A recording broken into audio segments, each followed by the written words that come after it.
I'd like to call this meeting of the Princeton City Council to order. Clerk, call the roll. Councilmember Newman? Here. Gomez? Here. Seletsky? Here. McCall? Here. And Mayor Mabry. Here. Would you please stand and join us in the Pledge of Allegiance? I pledge allegiance to the flag of the United States of America and to the republic for which it stands, one nation, under God, indivisible, with liberty and justice for all. Thank you. Now we're going to go to public comment. Public comments available for the public to speak at the beginning of the meeting as well as at the end. They can actually speak at both those segments. We'd like to have you limit your time to 3 minutes if possible to address the council. If there's anyone here to speak to the council in public session now for public comment. Otherwise, we're going to go to our first article of business with Kent Parrish. Is there anybody that would like to speak for public comment? Seeing none. If we could then, Kent, if you would, please come to the microphone. And I'd like to say when we start this, it's a little bit different segment. Kent was asked if he could be on the agenda to speak. So with that said, we did a little research, and the thought was to give a guidelines of 15 minutes to speak. So that's what we're going to be using from now on if somebody does come and speak again to the council in this type of role. The goal is to get the public to be able to communicate to the council, not to cut them short on time. We will tonight be trying to adhere strongly to that 15-minute mark. So at 13 minutes, our Deputy City Clerk, Elizabeth Sandoval, filling in with Janet, they'll let me know on the 2-minute warning, and we'll give that to Kent. And then at 15 minutes, we'll wrap things up. If you would then, Kent, with that said, you can go ahead and just state your name for the record. Sure. Kent Parrish. I went away for the holiday weekend. I just got back, and I'm not feeling very well. So I will be able to get through this, but I think the sun has had an effect on me. But anyway, thank you for letting me speak. A lot of this has already been touched upon. I'd like to expand upon quite a bit, too.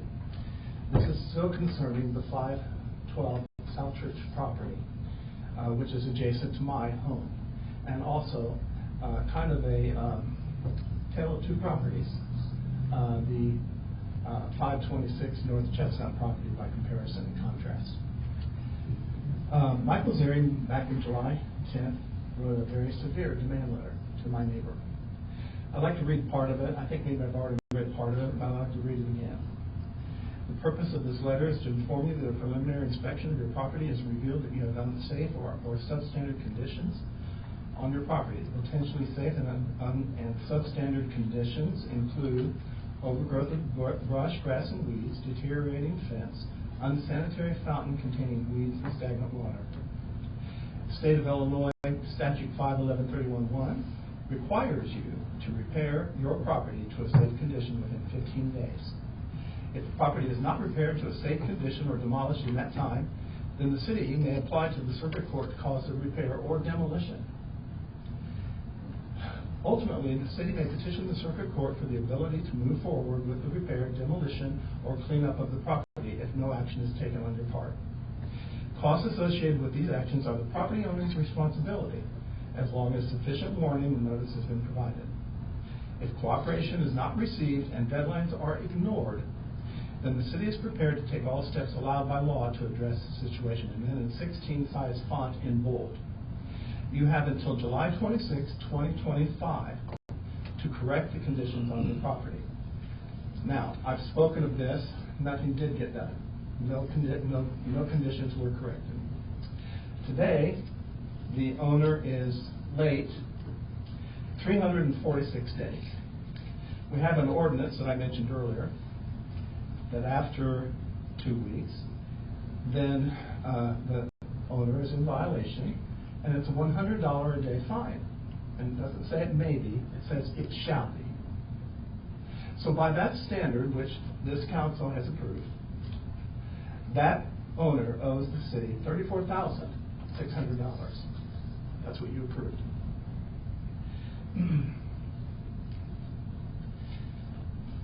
I'm going to repeat some things that I read off 3 weeks ago. The Chestnut property had 7 police department letters sent to the owner or the owner's son who was living there. 14 administrative ordinance hearing notices. over a very long period of time.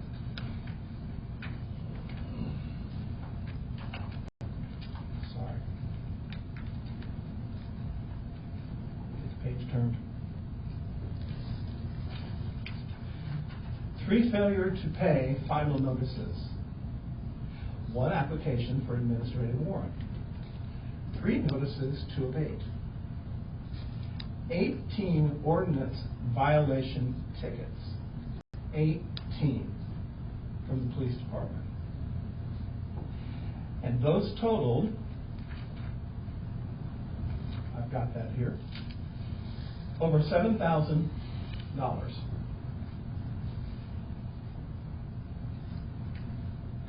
I'll find that. Finally, in December of last year, one notice of unsafe building order to repair or demolish, and 33 days later, in January, a petition for demolition order. Excuse me, the first one was in November and the second was in December. So we petitioned to demolish the property.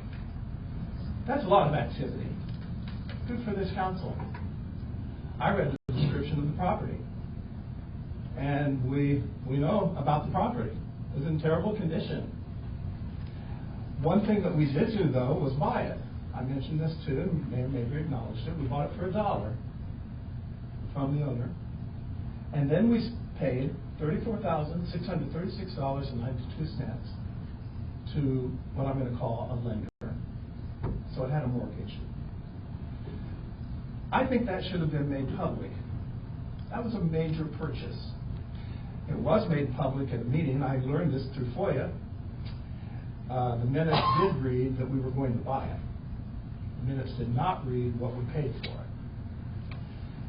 To the public, we paid $34,636.92 for a nuisance, what I call a nuisance property.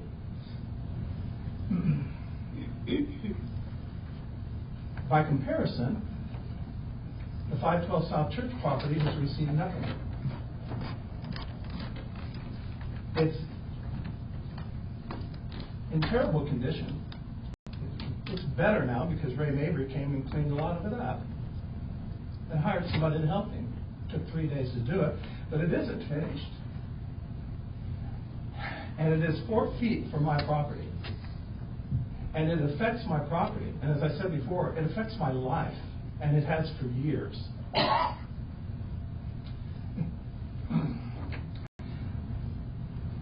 It has caused so many difficulties that I won't even get into. I've already spoken of many of them.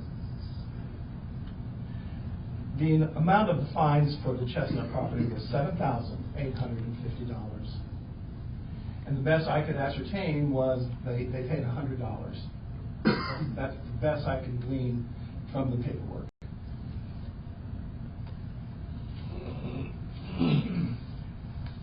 As I said 3 meetings maybe ago, maybe it was even May 15th, I believe it was, I had written Teresa an email asking if anything had happened to enforce the ordinances on the South Church property. And as I already said, I didn't hear anything back. And it took 16 days, and then I sent the email again. And just a few minutes after I sent it again, she wrote me back. And she wrote an email to other principals here, I'm not sure exactly who, asking if anything had happened to that property with any violations. She eventually did that. She did write me back, and she said at first, and she said that she couldn't find anything about it, and I'll have to ask around myself. Incredible. Person who's paid $132,000 asking me to find out for myself. So she did send an email to other people here. It said, this came up and it's not going to go away, and it basically said, I know there's others more important properties or more serious properties, I'm not quite remembering that phrase, but it's not going to go away. Well, I'd like to inform Ms. Wittenauer, this was very important. It's very important to me. And every citizen in this town is important. And I feel, and I think it's just pragmatically understandable, that my property value has lowered greatly because of the property next to me. And I think that Mr. Mabry would say the same thing, being in real estate. So, I've spoken many times to Mr. Seletsky about this. He's been very receptive. He's been very kind, very nice. He's been looking for solutions. He communicated some of these issues, correct me with anything that I'm wrong, to Princeton Police Chief Tom Kammerer. Mr. Kammerer sent out an email, and it didn't get to me. It was supposed to come to me, and he sent copies to 3 or 4 or 5 other people, but he didn't send it to me. And as I talked to Mr. Seletsky, 22 days later, after they had already received it, 3 weeks and 1 day later, we came over the phone, we came to a realization that I didn't get that email. And the email said, could I write down what the violations are so that the police department could address them? 22 days later after it was sent, and I didn't even get it. So I asked Police Chief Kammerer, how come I didn't get it? And he wrote back and he said it was unintentional. And I can address that maybe a little bit more, maybe at the next meeting. So he asked me to write down the violation. So I went through and I found the ordinances.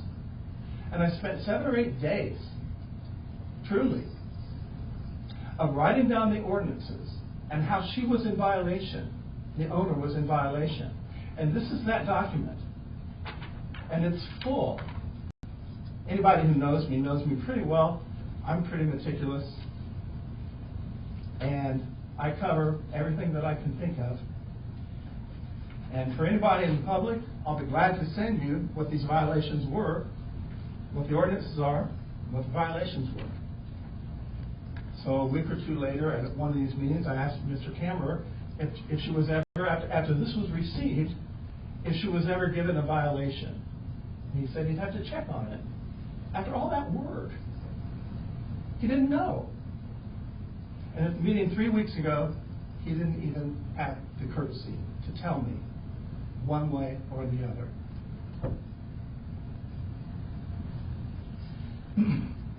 I think it's pretty unfair. I'm not here to complain. I don't enjoy this. But I don't enjoy my property value going down thousands of dollars. And I don't like cleaning up the property that spills over onto mine. And it's not finished yet. There's a tree that's still hitting my garage. My garage is on the garage. There's another tree that needs taken down. If you drive by the property, again, it's full of weeds, high grass. And we have ordinances against that. But there's no ordinance, there's no violation that has ever been given. So, we didn't enforce the demand letter. You heard most of it. Pretty serious. Very severe. We didn't enforce it. It's almost a year now. No ordinance violations have been issued. One of the problems, as you know, is that there was a water leak in February, early February, and the utility bill for that water was $973 for that month to the public. $973. And the taxpayers covered it.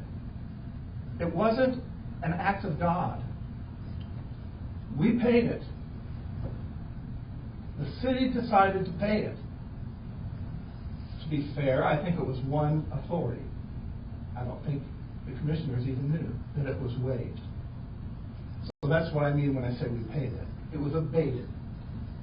Somebody had to pay it. Almost $1,000 for something that was probably, to my understanding, caused by the owner.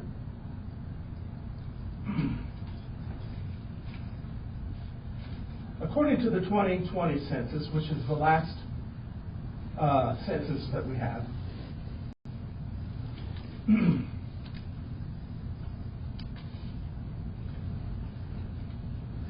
Kent, we're down to 2 minutes. Okay. The people in Princeton, who, the households in Princeton, try to find it here.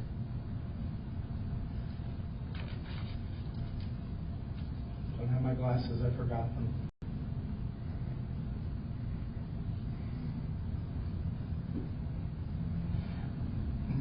Approximately $61,000 are earned annually by the household, one-person households in Princeton. I'm sorry, the families in Princeton, and approximately $56,000 are earned by the one-person households.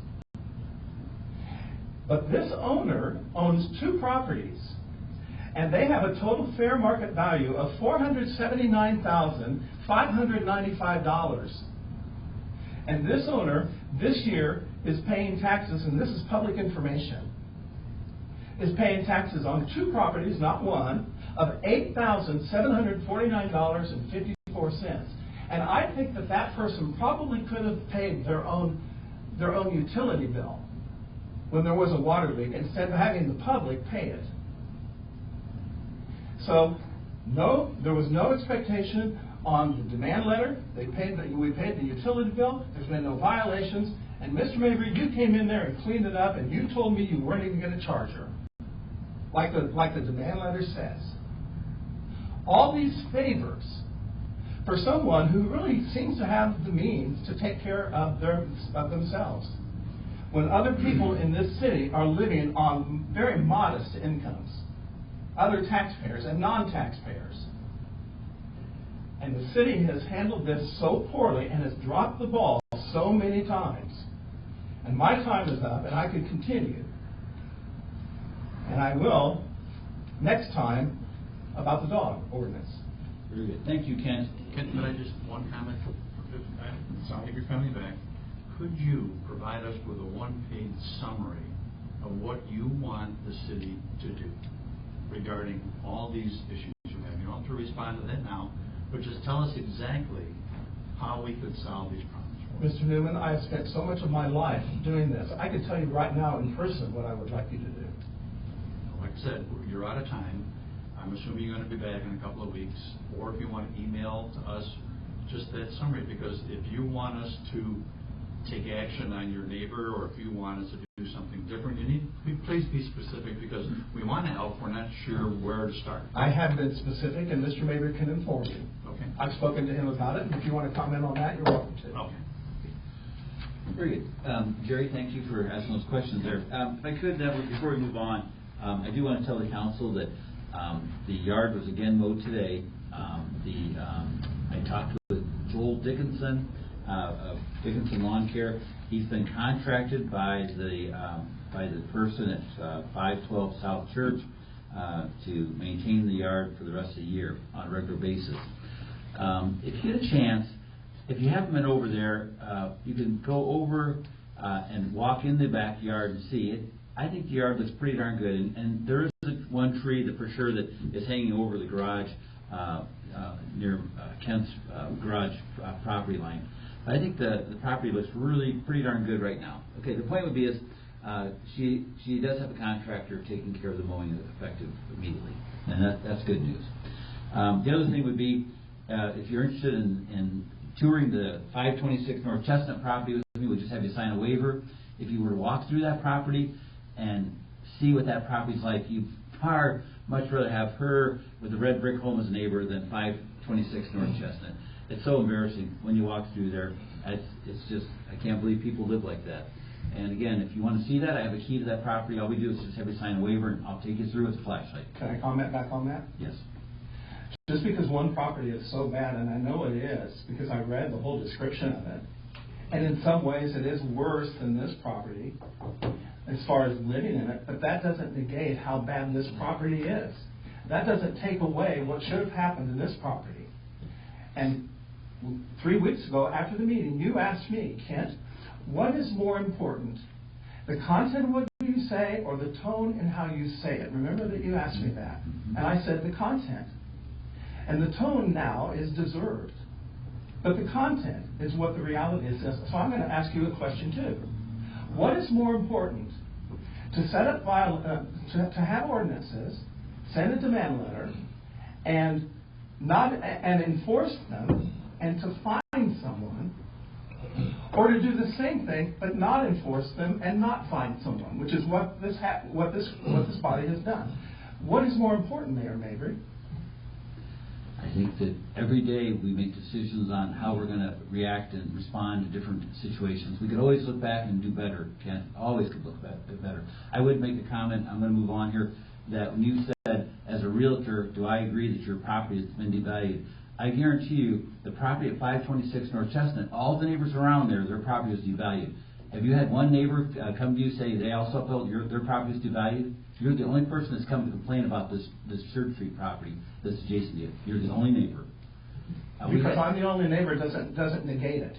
It only takes one. I would just say that going back to realtor, I would say your property values has not been diminished, and you could certainly talk to another real estate office, not me.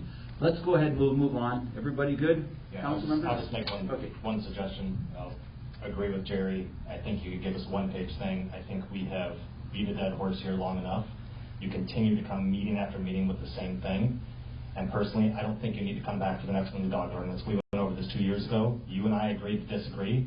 You were scared of a dog. You wanted a dog ordinance changed. You're claiming bats are in your house because of your neighbor's property, which is not true.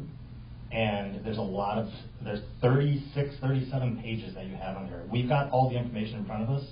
Come with the one page. Give us the one page. That would be my suggestion. I'm not going to comment anymore with you on it. And how do I'm you just know going to that tell you that I agree with Jerry here, and I think we need to kill this right now. And how do you know that the bats are not coming from that property? How do you know that? Kent, there are bats all over this town. I never in used old to have houses, them. in old houses.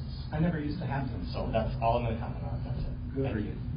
I know that bats migrate, and they go to homes where the least systems where they can get into, being from public health.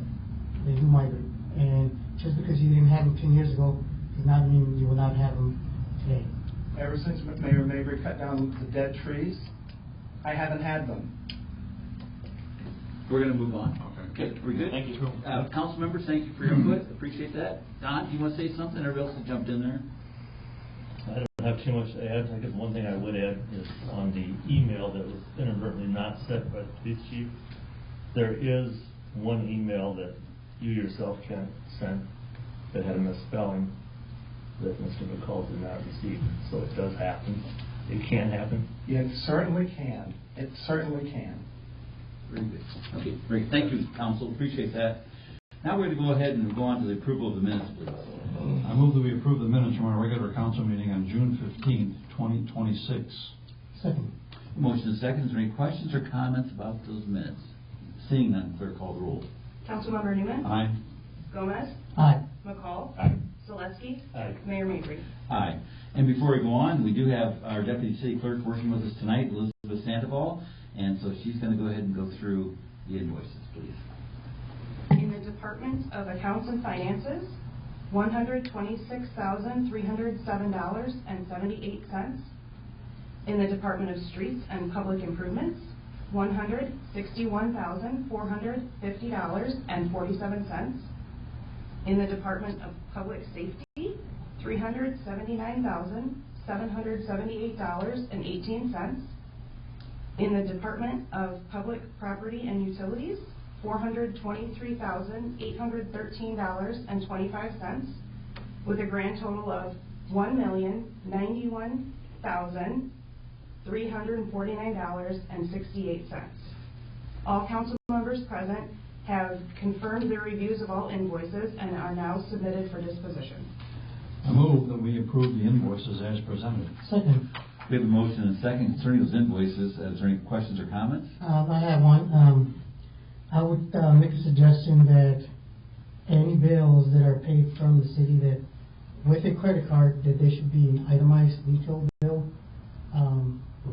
just for the protection of the city, to make sure that there is no alcoholic beverages that are actually spent on the card. Because I know there's one here for $90.29. It's not a lot of money, but it's just a credit card receipt. I would suggest that everybody gets an itemized bill, or if they do something from someone had told me a long time ago, get an affidavit of what you actually purchased with it, or an explanation of what it was. Very good. Okay, we ready? Clerk, call the roll. Councilmember Newman, Aye. Gomez, Aye. McCall, Aye. Selesky, Aye. and Mayor Mabry. Aye. Now to our ordinances, please. Ordinance O-26-015, amending the Bureau Putnam Area 2017 Enterprise Zone for the Marquis expansion in Hennepin be approved. I move that we approve ordinance O-26-015. Second. This is the second reading. Is there any questions from the council? Otherwise, we're going to go ahead and call the roll, please. Councilmember Newman, Aye.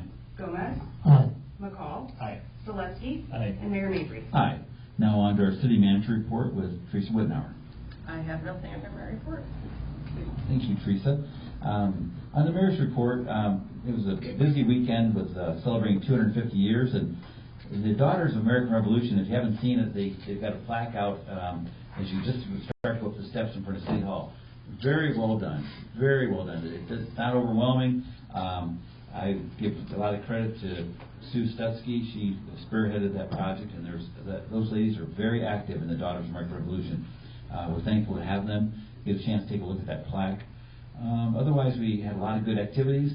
You know, we fight the rain. They said that just north of Princeton there was 7 inches of rain the past 3 days. It just kept coming, and then the sun would shine, and we had more rain. Our lunch in the park went really well right up to the time that the rain arrived, and as I jokingly said, it was like you were going to give a baptism. They all bailed out on you. So anyway, with that said, is there any on the old business? We passed on these things because we're still working on. And so, Tom, on the e-bikes, I know we got some guidance from the state of Illinois, right? Still not signed by the governor yet. Okay, well then that's okay. Going to be interesting on that one to see how. Okay, if you're watching that, and the THC infused beverages Has been signed by the governor. So we have some direction on what to go on There's that. state law on that now. Okay, very good. January, is that when that was taken? I believe so. Right. And the e-bike thing would be the same if he would get it signed in? Some retroactive to July 1st. Okay, of this I thought it year. was something about July. Yeah. Okay.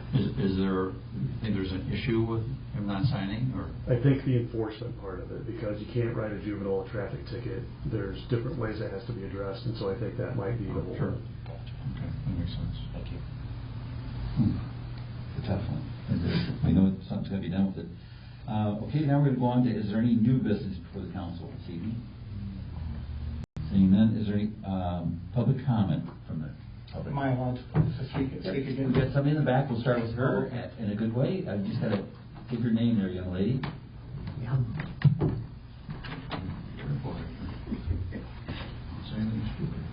Hi, my name is Peggy. I just want to say thank you guys for the city. Great job at the sidewalk for the high school. I did not know if anybody drive by to see it. Working in this hot heat and humidity, the sidewalks is just, I'm jealous. Because I see them every morning out there and I'm like, look at my sidewalk. But Did you put your initials in there? no. And another thing, lunch in the park, the veterans group is going to do that this Friday. Sorry, I can't remember who's doing the bake sale though, but there'll be 2 great support groups out there, so please come out and support.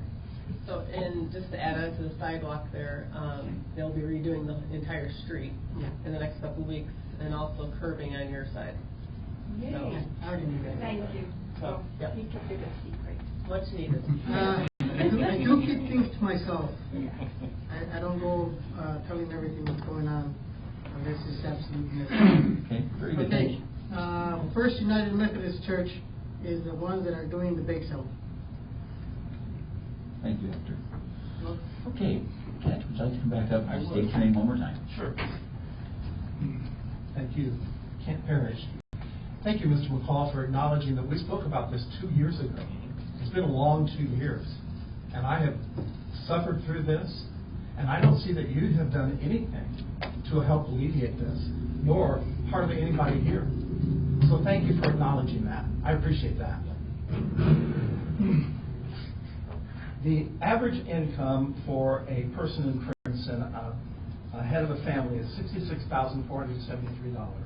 The average for a person who's a single householder, $51,844. Those are not great big amounts.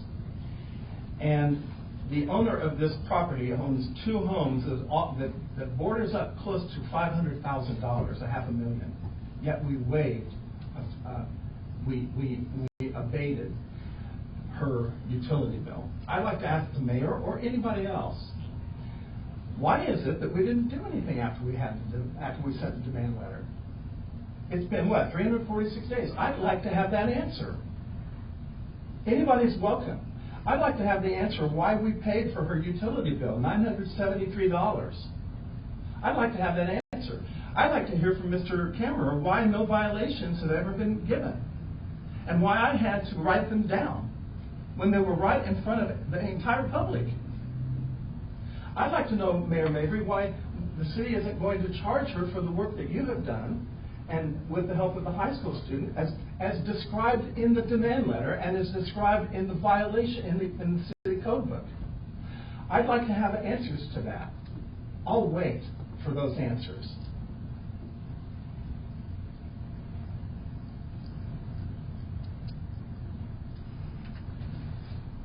Mr. McCall, do you have any of those answers?